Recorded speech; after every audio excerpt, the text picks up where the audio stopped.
Good afternoon, everybody. It's great to see all of you on this very newsy day, to say the least.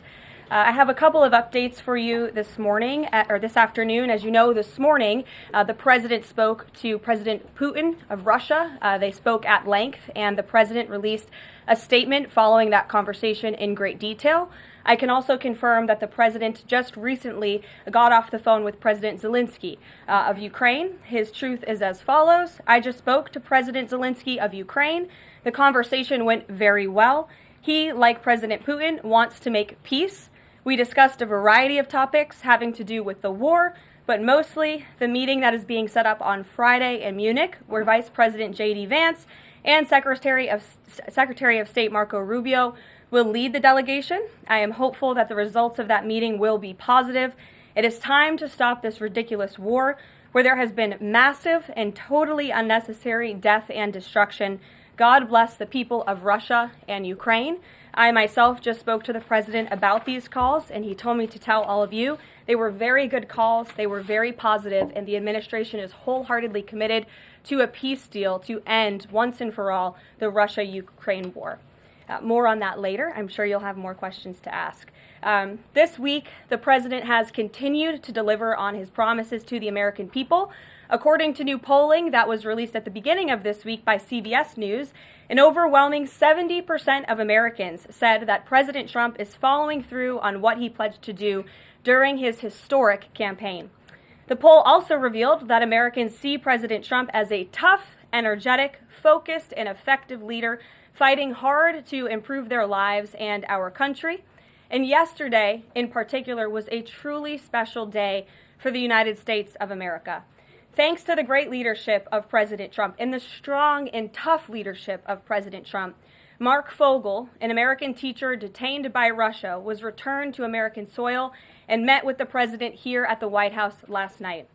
Special Envoy Steve Witkoff and the rest of President Trump's incredible national security team helped to negotiate the exchange that secured Mark Fogle's release.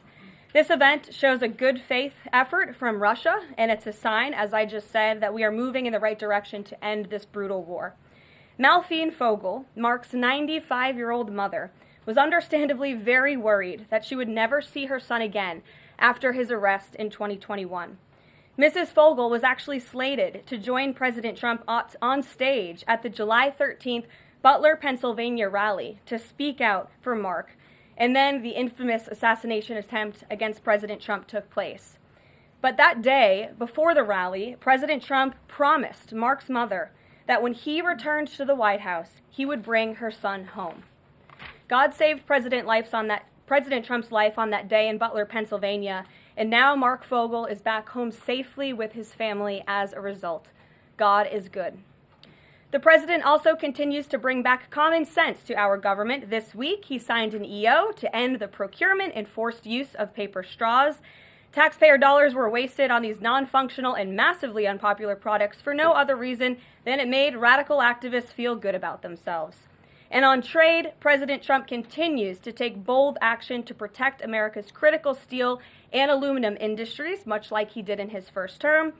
And the president signed proclamations to close existing loopholes and exemptions to restore a true 25% tariff on steel and elevate the tariff on aluminum to 25% as well.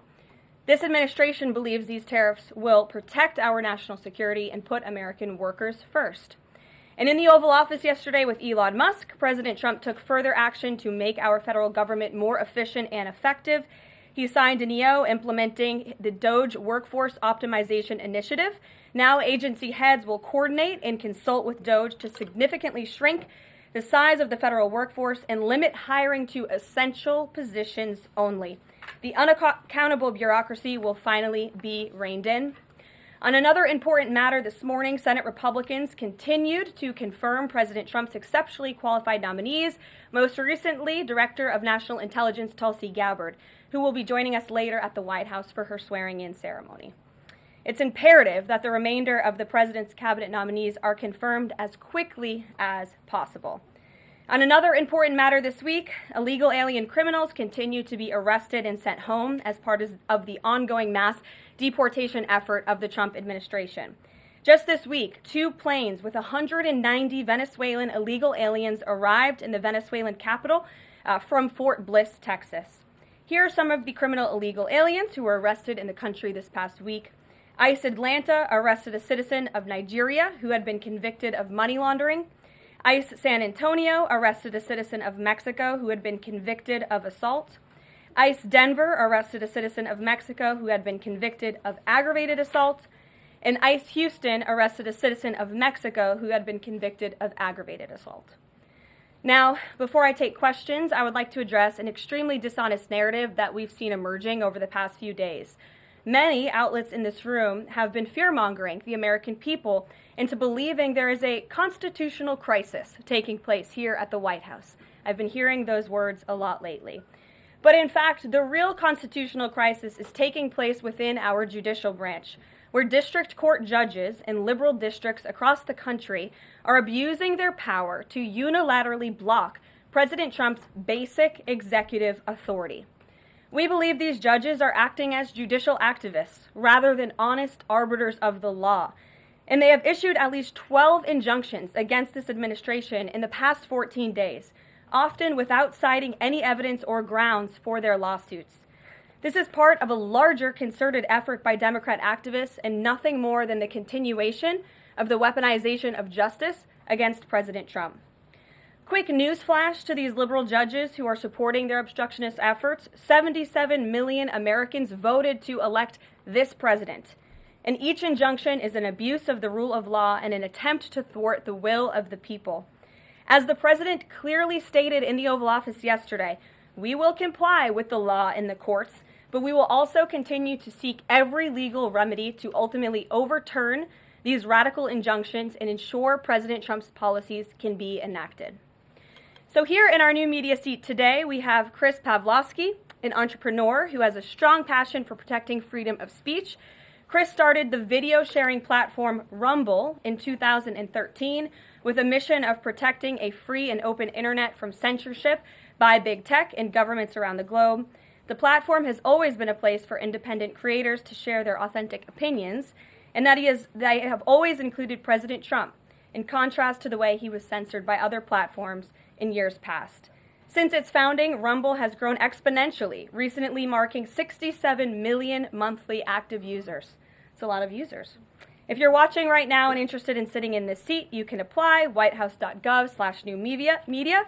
With that, I will take your questions. And Chris, why don't you kick us off on this very busy news day? Carolyn, thank you very much to you and President Trump. It's an honor to be sitting here in the new media seat for the White House press briefing and to be able to demonstrate why freedom of expression is so important. Rumble was the victim of censorship at the hands of multiple foreign governments. It's clear there are still many countries who oppose free speech and even target American companies. Can you describe what the administration will do to protect U.S. interests and values worldwide? Sure. Well, thanks for the very important question. And I think that free speech and ending censorship, both here at home and also abroad, is an important part of President Trump's agenda. I think first, President Trump has led by example on this front as the leader of the free world, the president of the United States, with his show of access and transparency on a daily basis. The president takes questions from all of you almost every single day and really reveals what he's thinking and feeling, and I think that serves as a great example to the rest of the world. As for tangible actions that the president has signed, he did sign an executive order, I believe on day one, certainly within the first week of this administration, to restore free speech and stop government-sponsored censorship here at home. And the EO made it very clear that federal employees are not allowed to engage in any activity that would infringe upon the American people's right of free expression. So I think the president has led quite strongly on this. And I would just add, this is part of the reason we have a new media seat, to invite new voices into this room. Again, we're going to need to expand this room because so many people are interested, and we're very excited about that. It's a privilege to cover this White House, but we want all voices to be heard. So thanks for being us with here, Chris, and I hope you enjoy the briefing. Sure. Jordan. Thanks, Caroline. Data out this morning showed that consumer prices were up across a variety of goods, and just before that report, though, President Trump called for lower interest rates. The Fed said it's holding rates steady to try and tamp down further inflation. So how would lowering rates help keep inflation in check for the American people? Sure. Well, first of all, on the inflation point, we did receive those numbers, and they were worse than expected, which tells us that the Biden administration indeed left us with a mess to deal with. It's far worse than I think anybody anticipated because, unfortunately, the previous administration was not transparent in where the economy truly was. We know people at this very podium told the American people that inflation was transitory and that it would go away. That was not the case. And now the last report of the Biden administration, as revealed today, shows that inflation is still about 4.5% higher over the past 3 months. This is an indictment on the Biden administration's mismanagement of the inflation crisis and their lack of transparency in addressing it. As for tackling inflation and interest rates, the president has made his position on this very clear. He wants interest rates to be lower, he wants inflation to be lower, and he believes that the whole of government economic approach that this administration is taking will result in lower inflation. I have said that from this podium many times. The president had record low interest rates and inflation rates in his first term. He believes that the economy can handle it and withstand it. And we're doing a lot to tackle the inflation effort on this front. It's a whole of government economic approach, and I've talked about what we're doing to tackle inflation quite a few times from this podium. What about the reciprocal tariffs? That's going to come before Prime Minister Modi's visit tomorrow? I do believe it will come before the Prime Minister's visit tomorrow, and I will let the President discuss the details on the reciprocal tariff front. But this is something he believes strongly in, and it's very simple logic as to why the President wants to impose reciprocal tariffs. It's the golden rule, which we all learned when we were growing up in school. Treat others the way you want to be treated. And far too many nations around this world have been ripping off the United States of America for far too long. And that's why the President believes this will be a great policy that will benefit American workers and improve our national security. JJ. On DOGE and the fraud claims, Elon Musk in the Oval yesterday gave us some information on that. We're just wondering if there's some proof, evidence. Is the White House willing to share evidence of those fraud claims, or can Elon Musk come to the briefing room and share material evidence of what he's talking about? Sure. I would love for Elon Musk to come to the briefing room. That's why we had him go to the Oval Office yesterday, where I think he provided great answers. He was speaking in layman's terms, speaking common sense to all of you in the media, but also to Americans at home. But I would say especially to all of you in the media, because I think it's a real fallacy that there's this alleged lack of transparency when it comes to DOGE. President Trump and Elon Musk have been incredibly transparent on what DOGE is doing. There is an X account with the DOGE handle. They are tweeting out what they are doing on a daily basis. They have a website where they are posting the receipts of the contracts that they are reviewing and the payments that they have stopped from going out the door. The secretaries of our departments have stopped from going out the door. And I would also say that before it was Elon Musk making our government efficient and accountable, it was some unnamed bureaucrat that none of you knew.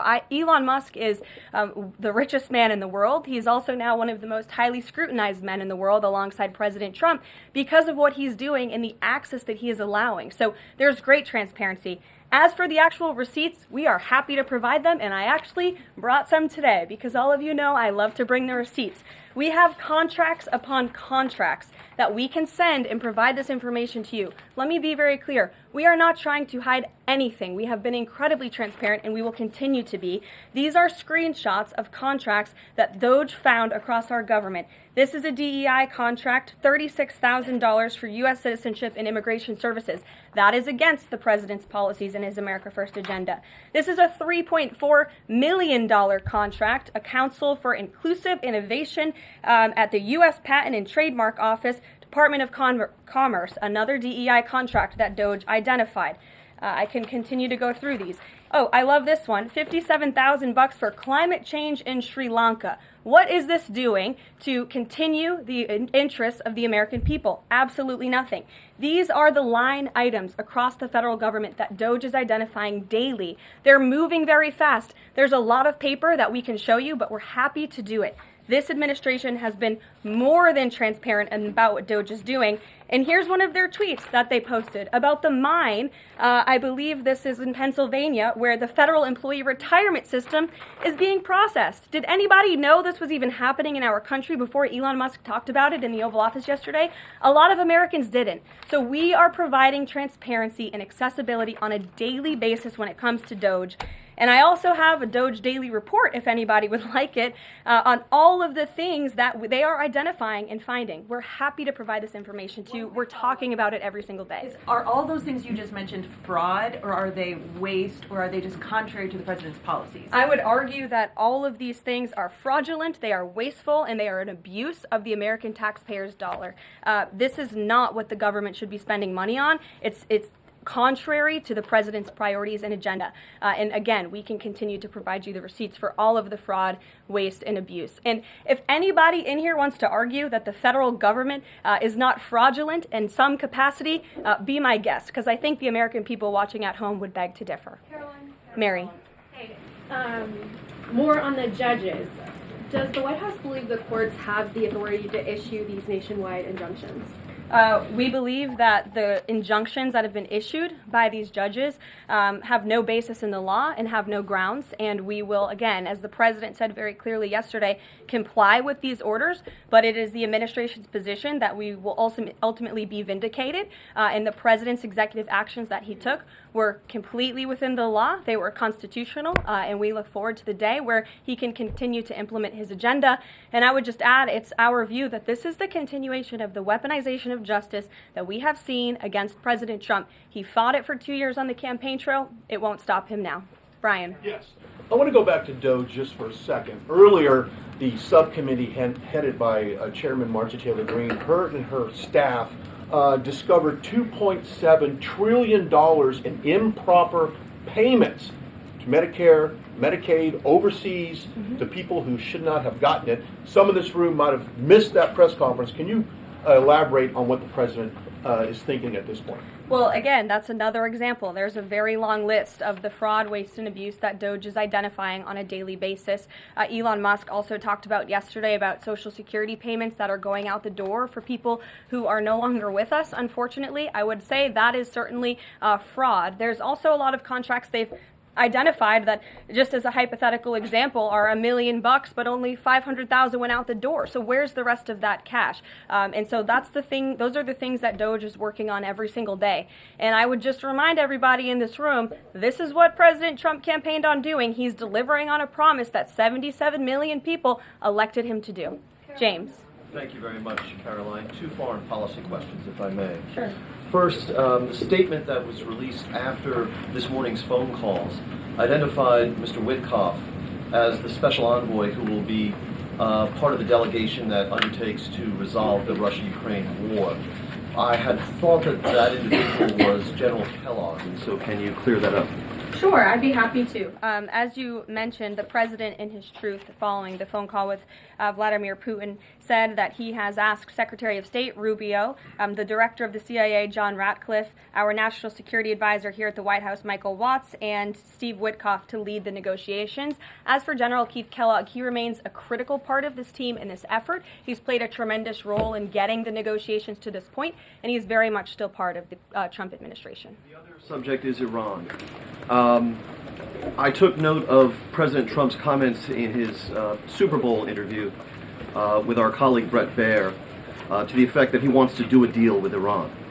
However, that interview appeared after the supreme leader of Iran, the Ayatollah Ali Khamenei, had already ruled out any additional negotiations with the United States. So kind of a two-part question. A, what gives the president any confidence that Iran will come to the table? And B, more fundamentally, why is the president interested in doing a deal with Iran instead of doing everything he can, perhaps short of U.S. military intervention, to try and hasten the end of what many of his own supporters regard as an evil regime? Well, the president has made it very clear that he will never allow Iran to have nuclear capabilities. That is a red line that he has drawn, and he will not allow that to happen. But you asked why President Trump wants to make a deal. I would remind you, he's the master of the art of the deal. He is America's deal maker in chief. He leads from a position of securing peace through strength.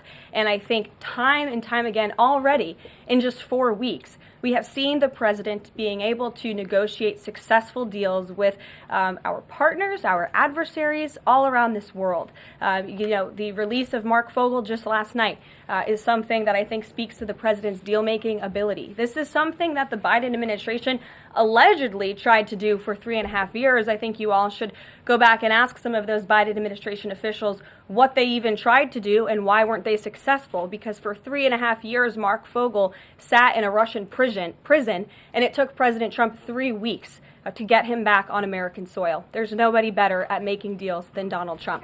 Phil Wegman. Thank you. 2 foreign policy questions. Ukrainian President Zelenskyy has said after the war that he wants NATO membership or nuclear weapons. We heard Defense Secretary Hegseth say that NATO membership was unrealistic. What's the president's view on the other option, on a nuclear Ukraine? I have not talked to President Trump about Ukraine's NATO membership or their nuclear capabilities. I would leave it to him to discuss. But I will tell you again that Secretary Rubio and also the Vice President, J.D. Vance, will be meeting directly with President Zelenskyy in Munich on Friday, and I'm sure they will provide a readout of that conversation and that discussion. And then the second question, given that this administration has called on Europe to take more responsibility for their own defense, I'm wondering, will the EU or any other European nation other than Ukraine be involved in these peace talks? I don't have any European nations who are involved currently to read out for you. Certainly, the president has employed a very strong team or deployed a very strong team to continue these negotiations. And the fact that he was on the phone with both President Putin and President Zelenskyy today shows that he's very much involved in this effort as well. And then just a follow-up, I guess. Sure. Should we expect the president to negotiate in person with Zelenskyy and Putin? I don't have anything to read out on that for you today. Maggie, good to see you. Thanks for taking the question. You talked about the transparency with DOGE and Elon Musk's press availability yesterday. There is a conflict of interest law in place that says that people who have personal interests can't interact with government entities that could touch on those. Has President Trump signed a waiver for Elon Musk? Does such a thing exist? If it does, will you guys release it in the interest of transparency that he's committed to? I have not seen the law that you are referring to. What I can tell you is that Elon Musk, as I've confirmed before, is a special government employee. He is filing the proper financial disclosure, and he is complying with all applicable federal laws. As you also heard, Elon address this directly yesterday in the alleged conflict of interest, and he said everything he's doing is very public, and if you all perceive a conflict of interest, you're welcome to bring that up. And as the president said, if he feels like Elon is engaging in something that's a conflict of interest, he will tell Elon not to do that. And Elon also said yesterday that before he moves forward with anything, he consults with the President of the United States. So we're very confident with the ethics and the guardrails that have been put in place here. Caitlin. Thanks, Caroline. I have a few things for you, but on the commitment by President Trump, he said that he and President Putin agreed to visit each other's respective nations. Are there any preconditions that President Trump has that President Putin must do before he goes and meets with him, withdrawing some forces, withdrawing all forces, anything like that? Not that I'm aware of. That doesn't mean they don't exist, but I was just talking with the president in our national security team. I wasn't made aware of any conditions, but if they exist, I'm happy to provide those. And on the president himself, he styles himself as this master negotiator. He is now deploying these negotiations, saying that they start immediately. Mm-hmm. We did hear from the Defense Secretary, Pete Hegseth, though, today, saying that NATO membership is not realistic for Ukraine, and neither is returning to pre-2014 borders. Aren't they giving away bargaining chips before these negotiations have even started? Again, I haven't talked to the president about Ukraine's NATO membership, and he appointed several individuals to negotiate on his behalf. He's directly involved in these negotiations as well, and I'm sure if you ask him that question in the near future, when you're able to, he'll give you an answer. I just don't want to get ahead of him on it. And final thing for you, which White House official made the decision to bar the AP reporter from the Oval Office and the diplomatic reception room last night? Well, first of all, let me just set the record straight. It is a privilege to cover this White House. It's a privilege to be the White House press secretary. And nobody has the right to go into the Oval Office and ask the President of the United States questions. That's an invitation that is given. And there are hundreds of outlets on this campus, many of you in this room who don't have the privilege of being part of that pool every single day and getting to ask the President questions. We reserve the right to decide who gets to go into the Oval Office, and you all have credentials to be here, including the Associated Press, who is in this briefing room today. But isn't it retaliatory in nature is the argument, because there's a reason that the AP was barred, which they said was because they're not using the phrase Gulf of America, they're using Gulf of Mexico in line with their standards. And so the question here is this setting a precedent that this White House will retaliate against reporters who don't use the language that you guys believe reporters should use? And how does that align with the First Amendment commitment that you were just talking about? I was very upfront in my briefing on day one that if we feel that there are lies being pushed by outlets in this room, we are going to hold those lies accountable. And it is a fact that the body of water off the coast of Louisiana is called the Gulf of America. And I'm not sure why news outlets don't want to call it that, but that is what it is. The Secretary of Interior has made that the official designation in the Geographical Identification Name Server. And Apple has recognized that. Google has recognized that. Pretty much every other outlet in this room has recognized that body of water as the Gulf of America. And it's very important to this administration that we get that right, not just for people here at home, but also for the rest of the world. Sure. Thank you, Caroline. The prisoner exchange with Russia coming at the same time as the president is now announcing negotiations to end the war in Ukraine. The timing of that is hard to ignore. Was Ukraine discussed as part of this prisoner swap? I was not involved in those discussions, so I can't comment on whether that came up or not. What I can say is that this was a very good deal for the United States of America and for the rest of the world. As you know, we have confirmed that the Russian who will be returning home very soon, Alexander Vinnik, was a non-violent crypto criminal, and as part of this exchange, he has forfeited more than $100 million that he obtained in that illegal crime. And in exchange, of course, we got Mark Fogle, who is a middle school teacher who kissed the American soil, but kissed the ground last night when he returned to the United States of America. It was a great deal and a great day for our country, and I think everybody, regardless of political affiliation, agrees with that. And was Russia made aware ahead of time of the parameters that the administration and Secretary Hegseth was going to be announcing today? The NATO perimeters? Yes. I'm not sure. You'd have to ask Secretary Hegseth in the Defense Department on that, since he announced them. Jackie. Thank you, Caroline. Just to be clear, so when we're listening for a shift in position on U.S. policy, should we only listen to the president and maybe not the Secretary of Defense? Because what he outlined today would represent a shift in U.S. policy. I'm not saying that. I'm just saying I speak for the President of the United States behind this podium, and I will let him discuss that. Can you tell us any more about the next hostage releases? I understand another American's coming out today. Sure. I'm glad you asked. It speaks to President Trump's deal-making ability, and we can confirm the safe release of one American and two individuals from Belarus, one of whom worked for Radio Liberty. Out of respect for the privacy of these individuals, their request, we have no further details to announce on their identities, but we can confirm that one American was released today, and it's a remarkable victory on the heels of Mark Fogle returning to America last night. Anything on who the U.S. might be releasing in exchange? I don't have details on that at this moment. Anyone in exchange? I don't have details on that at this moment. I do know that these three individuals have been released and are on their way home to their respective countries. Caroline, thank you so much.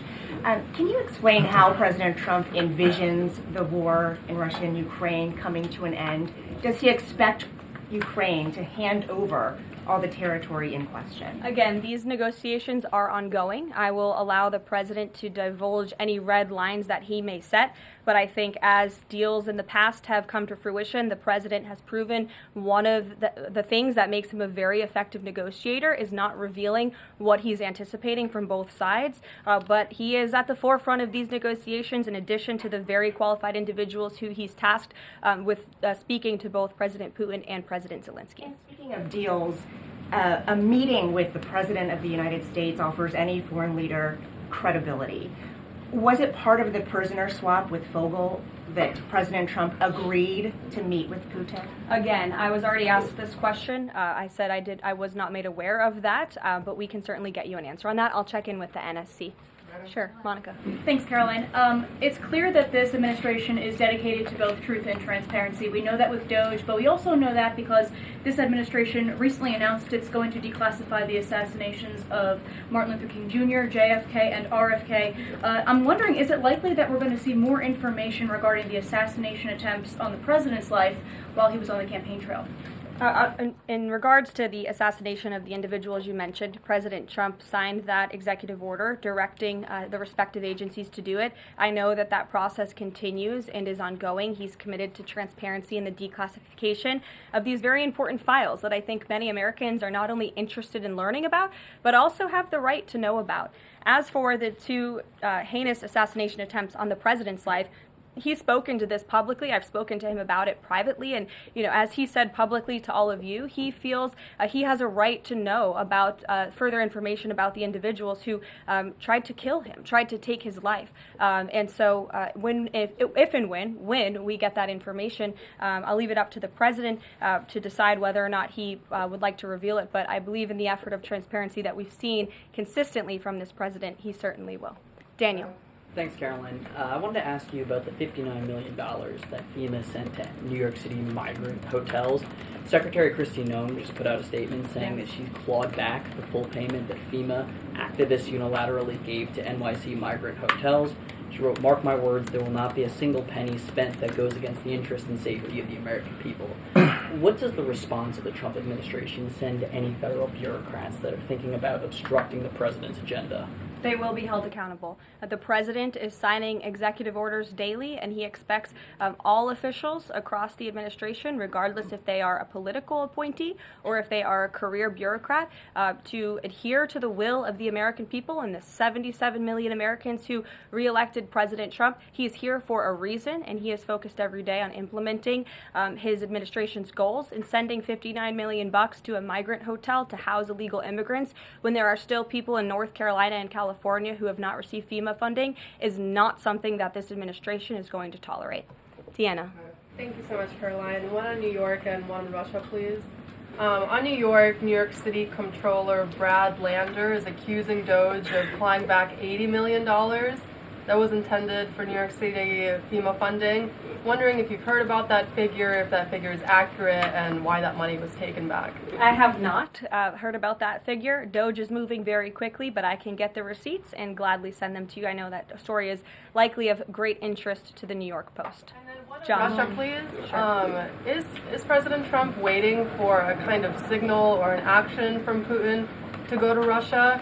And would he be willing to go to Ukraine in the future? I don't have any decisions to make on the president's potential visit to Russia or any in-person meeting at this time. John. Caroline, two questions, one on foreign policy, one on domestic policy. Following up on the president's call that he had with President Putin, does the president view Russia, does he view President Putin as an ally, as a partner, as a competitor, or as an adversary? I believe this nation views Putin and Russia as a great competitor in the region, at times an adversary, but as the president has said as well, he enjoys having good diplomatic relationships with leaders around the world, finding that common ground, also calling them out when they are wrong, and leading from a position of peace through strength. That's the president's greatest strength, and we've seen that again, time and time again. And then, as you pointed out in your statement regarding the confirmation of Tulsi Gabbard, there was one Republican who voted against the nomination of Tulsi Gabbard. It was Senator Mitch McConnell. Similarly, how does the administration view Senator McConnell? Can he be a partner in the president's legislative agenda? Are you disappointed that he voted against not only Tulsi Gabbard, but also Pete Hegseth to be the defense secretary? I think we're greatly disappointed in any Republican who chooses willfully to vote against the president's exceptionally qualified cabinet nominees and picks to lead his America First administration. Not a single Democrat swayed from voting against President Biden's nominees, and we know how many of them turned out. They turned out to be atrocious at their jobs, leaving America much worse than they were when they took the oath of office. And so I've said it repeatedly from this podium. I addressed it at the beginning of my remarks. We expect all Republicans to vote, to stay tough and strong, vote for President Trump's nominees so we can get to work and continue to work very hard to implement this president's agenda. Sure. Thank you, Caroline.